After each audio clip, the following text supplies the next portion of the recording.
दोस्तों, early financial आजादी में आपका बहुत बहुत स्वागत है। सूला विनयार्ड्स आईपीओ से जुड़ी जो इंपॉर्टेंट इन्फॉर्मेशन इन्वेस्टर्स को चाहिए वो सब इस वीडियो में आपको मिलेगी। तो सबसे पहले इशू साइज 960 करोड़ का ये इशू हायर बैंड में रहेगा। प्राइस बैंड अगर आप कहेंगे, अगर आप रिटेल इन्वेस्टर है तो बहुत इंपॉर्टेंट हो जाता है, तो 340 से 357। तो यहाँ मैं अपर प्राइस बैंड जो है उसी को ही कैलकुलेशन में लूंगा। एक लॉट में 42 शेयर्स होने वाले हैं, तो आप जब मल्टीप्लाई करेंगे तो टोटल 14,994 रुपीस का एक लॉट होगा। तो ये इंपॉर्टेंट चीजें, बेसिक चीजें आप ध्यान में रखिए। अब आईपीओ कब ओपन हो रहा है? बहुत ही रिसेंट, 12 से 14 दिसंबर के बीच में 3 दिन के लिए आईपीओ ओपन होगा। दूसरी इंपॉर्टेंट डेट है कब आईपीओ ओपन होगा, फिर रिफंड, अनब्लॉकिंग, ये एक्सपेक्टेड 20 दिसंबर को है और लिस्टिंग 22 दिसंबर को एक्सपेक्टेड है। अब देखिए, जब सूला आईपीओ की बात कर रहे हैं तो बिल्कुल ध्यान में रखिएगा कि ये एक स्मॉल कैप कंपनी होने वाली है जब ये लिस्टिंग होगी।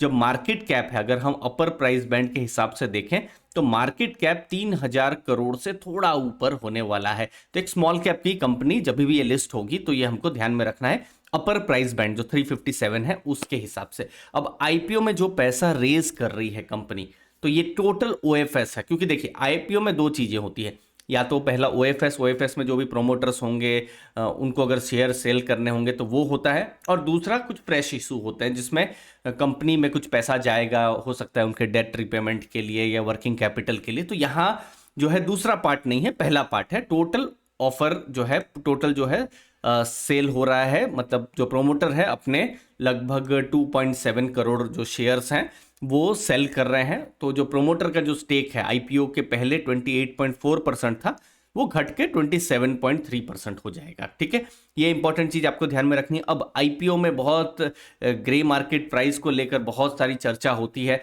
अब जो हमने सेकेंडरी रिसर्च की है, जो अलग अलग वेबसाइट्स में जाके, जो अभी फिलहाल पता चल रहा है, क्योंकि ये तो मैं 11 दिसंबर को वीडियो बना रहा हूं, तो ये अभी फिलहाल वोलाटाइल है, लेकिन अभी 5 से 10% का ये प्रीमियम बता रहा है। तो एक तरीके से बहुत रिस्क रिटर्न अगर आप देखेंगे तो एक ट्रेड ऑफ जैसा आप यहाँ पर ध्यान में देख सकते हैं कि आप, क्योंकि कभी कभी जब भी हमने देखा है 30-40% का जीएमपी होता है तो थोड़ा एक मार्जिन ऑफ सेफ्टी जैसा होता है। तो ये मार्जिन ऑफ सेफ्टी कम है, तो जरूर मैं कहूँगा, क्योंकि बहुत सारे इन्वेस्टर सिर्फ लिस्टिंग गेन के लिए इन्वेस्ट करते हैं, तो उसके हिसाब से आप देखेंगे तो रिस्क जो है थोड़ा ज्यादा आपको देखने को मिलेगा। अब जब ये आईपीओ आया था तो उससे जस्ट एक दिन पहले एक एंकर लिस्ट आई थी। ये एंकर लिस्ट आपके सामने मैं दिखा रहा हूं, डायरेक्ट आप देख रहे हैं कि कौन से जो एंकर इन्वेस्टर्स हैं उन्होंने अप्लाई किया था, और ये लॉन्ग टर्म के थोड़े इन्वेस्टर्स होते हैं। लगभग 288 करोड़ रुपए कंपनी ने रेज किए थे आईपीओ से जस्ट पहले। जैसे अबू धाबी इन्वेस्टमेंट अथॉरिटी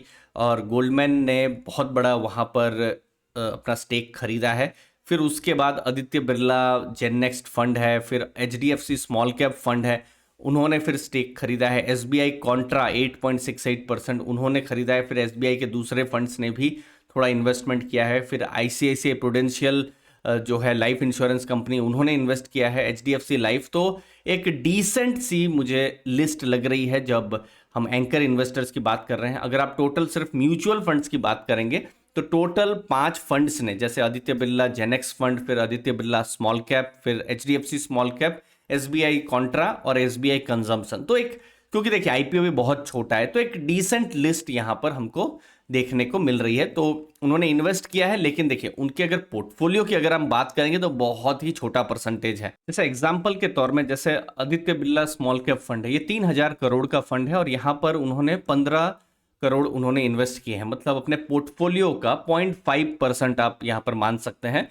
उन्होंने इन्वेस्ट किया है। सिमिलरली एचडीएफसी स्मॉल कैप, खैर ये तो बहुत बड़ा फंड है, लगभग 14,600 करोड़ का फंड है, तो उन्होंने यहां पर 30 करोड़ इन्वेस्ट किया है। तो अपने जो पोर्टफोलियो है उसका 0.2%। तो देखिए फंड्स ने इन्वेस्ट किया है, लेकिन फंड का बहुत छोटा परसेंटेज है। अब ये इंपॉर्टेंट रहेगा कि भविष्य में अगले 3-6 महीनों में क्या अपना पोर्टफोलियो में वो और ज्यादा बढ़ाते हैं या नहीं बढ़ाते हैं स्टेक, तो ये इंपॉर्टेंट चीज है। तो एक डिसेंट सी लिस्ट है, लेकिन फंड्स ने अपने बहुत छोटे से पैसे को यहां पर इन्वेस्ट करने के लिए डाला है सूला विनयार्ड्स के आईपीओ में। अब हम आगे की बात करते हैं। सूला विनयार्ड्स वाइन प्रोड्यूसर है और वाइन का जो बिजनेस है भारत में उसमें वो लीडर है 52.6% का। जब हम वाइन की बात करते हैं तो जो भी अल्को बेवरेज होते हैं, जैसे बियर हो गया या फिर IMFL हो गया, तो उनका सबसे ज़्यादा स्टेक है। जैसे IMFL 68%, 16% है बियर का। तो वाइन का कंजम्पशन भारत में बहुत कम है, मतलब 1% है पूरी। अगर मार्केट में अगर आप देखेंगे तो 1% का कंजम्पशन है। अगर दुनिया के साथ कंपेयर करता है तो दुनिया का कुछ 13.5% है। तो उसके हिसाब से आप देखेंगे कि धीरे धीरे जैसे जैसे ग्रोथ होता रहेगा तो वाइन का कंजम्पशन बढ़ सकता है। और एक परसेप्शन भी इसका थोड़ा हेल्थ बेनिफिट को लेकर भी है। हेल्थ है या नहीं है, लेकिन एक परसेप्शन माना जाता है, ठीक है। दूसरा चीज है, ये एक ऐसा बिजनेस है जहां पर बहुत समय देना पड़ता है और पैसा लगाना पड़ता है, क्योंकि यहाँ पर जो अंगूर है, ग्रेप्स है, उनको उगाना है तो वो कम से कम 10-15 साल कोई भी नए प्लेयर को आएंगे और उसके बाद ये बिजनेस फिर ग्रोथ होगा। तो ऐसा नहीं है कि ये बिजनेस में इंटर किया और आपने 2 महीने से ही अपने पैसा कमाना शुरू कर दिया। तो एंट्री बैरियर्स बहुत हाई है इस बिजनेस में। ये लेटेस्ट फाइनेंशियल्स आप देख सकते हैं, ये 6 महीने के फाइनेंशियल्स है, जैसे पिछले साल अप्रैल से सितंबर और इस साल अप्रैल से सितंबर। तो रेवेन्यू आप देखेंगे पिछली बार 160 करोड़ से इस बार रेवेन्यू 224 करोड़, 40% रेवेन्यू बढ़े हैं।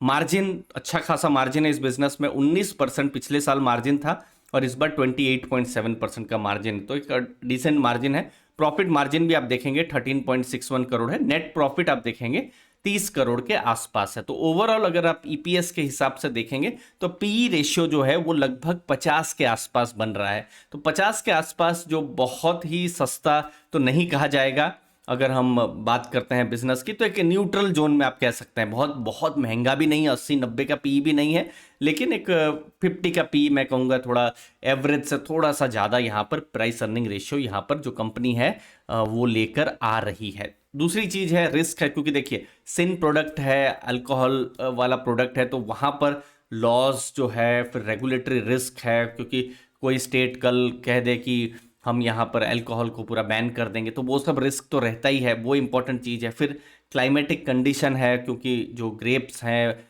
उनको उगने के लिए एक स्पेसिफिक क्लाइमेट चाहिए। किसी साल कुछ बारिश ऊपर नीचे हो गई तो फिर बिजनेस पे जो है वो फर्क पड़ सकता है। फिर दूसरी चीज़ है, इसके अवेयरनेस के लिए एडवर्टाइजमेंट वो बहुत ज़्यादा वो कर नहीं सकते हैं, क्योंकि बहुत एडवर्टाइजमेंट्स मतलब जो alcohol related advertisement generally ban है, तो वो ट्रेडिशनल मीन से हो नहीं सकता है। फिर बाद में सीजनल बिजनेस है, Q3 जनरली अक्टूबर से दिसंबर अच्छा होता है। अब ये क्रिसमस न्यू ईयर के टाइम में वाइन का कंजम्पशन बढ़ जाएगा, जनवरी के महीने में भी थोड़ा सा रहेगा, फिर बाद में मार्च अप्रैल आते आते ही कंजम्पशन फिर बिल्कुल कम हो जाएगा। तो इस सब चीज़ों को इन्वेस्टर्स को ध्यान में रखना है। अगर सिर्फ लिस्टिंग गेन की बात कर रहे हैं तो भी बहुत ज़्यादा यहाँ पर नहीं, सिर्फ 5 से 10% का ही प्रीमियम बता रहा है। तो एक हाई रिस्क जैसा है कि यहाँ पर लेट से किसी ने इन्वेस्ट किया तो पता नहीं है कि कैसी लिस्टिंग होगी, कुछ 2-5% ऊपर या फिर 2-5% नीचे भी लिस्टिंग हो सकती है। तो सभी चीज़ के लिए इन्वेस्टर्स को यहाँ पर ध्यान में रखना है। बाकी मार्केट वॉलेटिलिटी तो है ही,